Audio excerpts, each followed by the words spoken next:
The worm, एक कीड़ा। यह एक सुंदर और विचारोत्तेजक कविता है जिसे थॉमस गिब्सन ने लिखी है।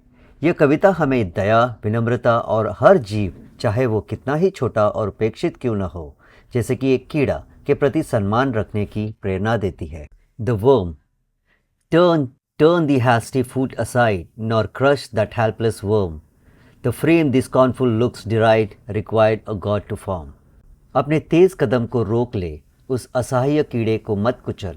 जिस शरीर को तू तुच्छ समझ रहा है, उसे बनाने में भी ईश्वर का हाथ लगा है। वह भी ईश्वर की ही रचना है।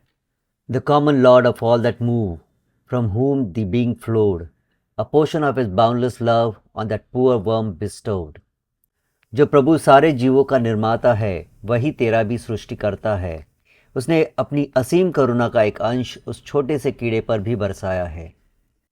The sun, the moon, the stars he made, to all his creatures free, and spreads over earth the grassy blade for worms as well as दी।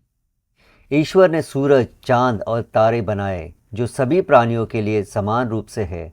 धरती पर जो घास उगती है, वह भी कीड़ों के लिए उतनी ही जितनी तुम्हारे लिए।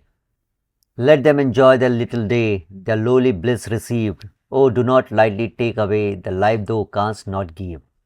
उन्हें उनके छोटे से जीवन की खुशी जीने दो, उनके छोटे सुख भी उन्हें प्रिय है।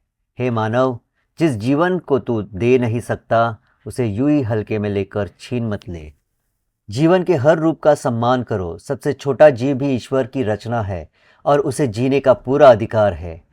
जिसे तुम बना नहीं सकते, उसे नष्ट करने का भी तुम्हें कोई अधिकार नहीं।